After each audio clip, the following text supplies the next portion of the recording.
Hello, everybody. David Shuster here. The walls are closing in on Donald Trump. The U.S. House is now expected to have all the signatures needed to trigger votes on releasing the Epstein files.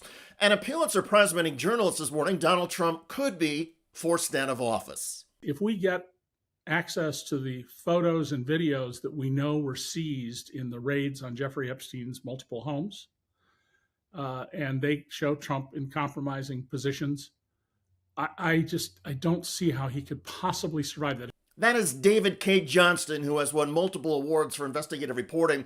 The graphic Trump photos he is referring to include several that Epstein showed to journalist Michael Wolff.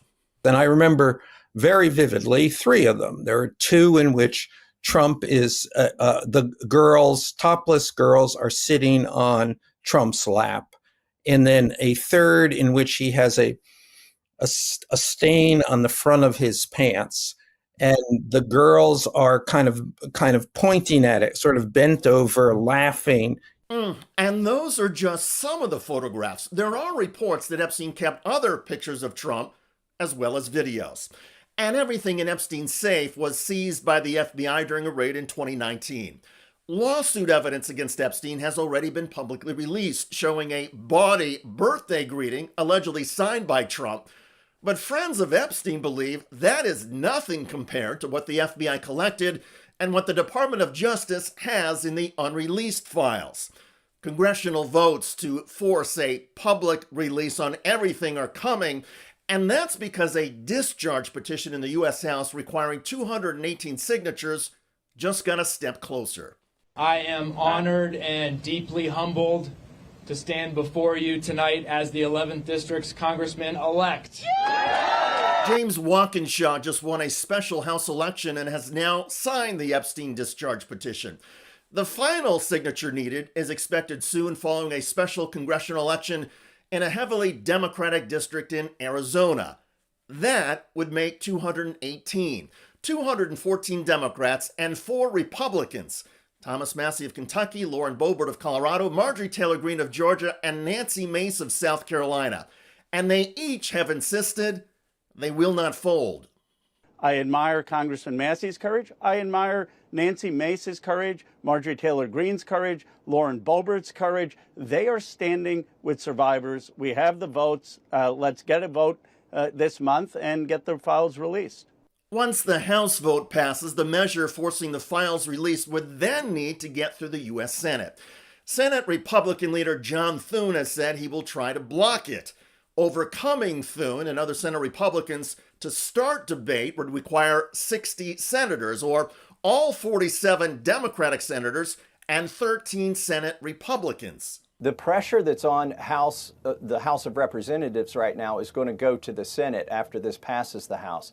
I think we're going to get a resounding vote on this, and I think he's going to be under more pressure than he realizes. He should do the right thing. You know, there are some people saying that our effort is redundant, that the House Oversight Committee is doing all the work that needs to be done. If that were true, why would the administration and the establishment be so opposed to doing our legislation? The fact is, it's not redundant. Our legislation is necessary, and Senator Thune should bring it up. If the legislation gets through the Senate, the next obstacle to the Epstein files release would include Trump loyalists at the Department of Justice, including Attorney General Pam Bondi. There are already reports that Bondi ordered DOJ staff and FBI agents to scrub out all Trump references in the files.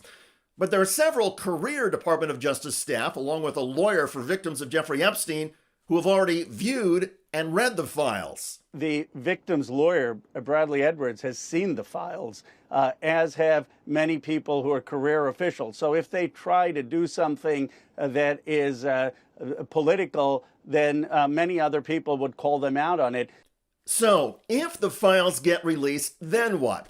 Well, the few Republicans pushing for the release, including Tom Massie, suspect that the worst revelations will be about Donald Trump's wealthy friends and donors.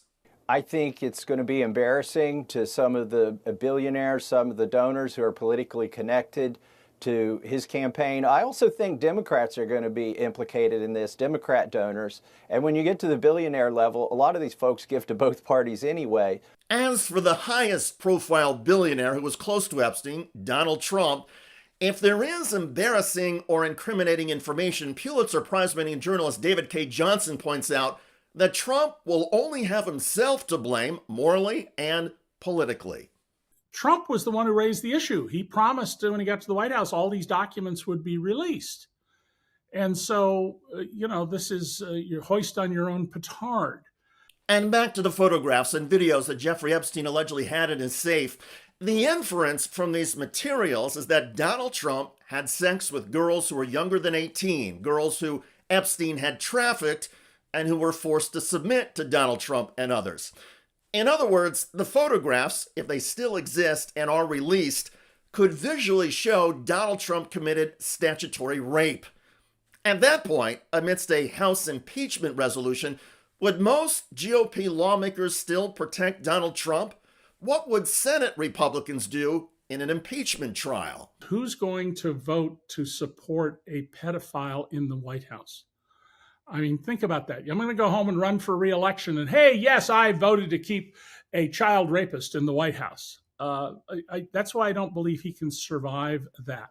And that pressure from the public and the Congress is going to start building. The special election in Arizona that Democrats are heavily favored to win will happen on Tuesday, September the 23rd. Adelita Grijalva, daughter of the late Raul Grijalva, is expected to get sworn into the House within days of that election. And then the discharge petition will trigger a House floor vote on releasing the Epstein files. And when that happens, watch out. The national attention on the U.S. House, the Senate, and the Trump-Epstein files will explode.